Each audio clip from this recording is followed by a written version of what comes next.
Yeah, what brings you down to the blockade today? The thought that there's no future unless we stop coal. So I'll come down today and I'll keep coming every single day until it ends. Oh, look, it's incredibly important we support it. Climate change is a massive threat to the world. We know that.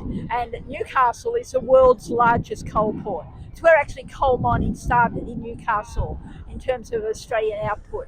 And so it's the right place to protest. And it's a fantastic occasion. It's an occasion I really love because you're doing the right thing. You're taking up the critical issue of climate change. And also it's good fun.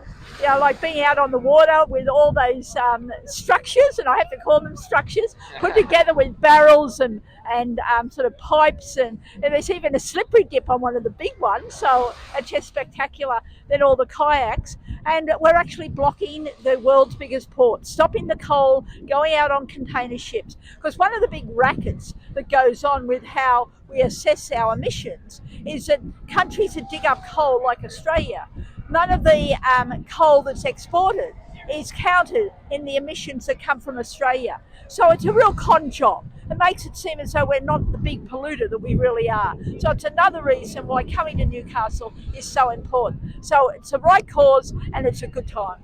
So we're from the Northern Rivers of New South Wales, and what we're here for is that we're actually already living through a climate crisis, and a lot of us were really impacted by the floods. In fact, all of us that were here were massively impacted by the floods. We're already living through a climate crisis, and I can tell you right now that those fossil fuel companies were not on the ground helping us when we were in a climate disaster.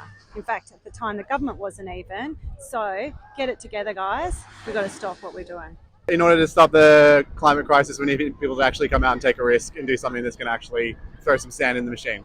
What brings you out to the protest today and for this weekend? So I am a GP and I work in the country in New South Wales, and I'm here because climate change is the biggest threat to human health.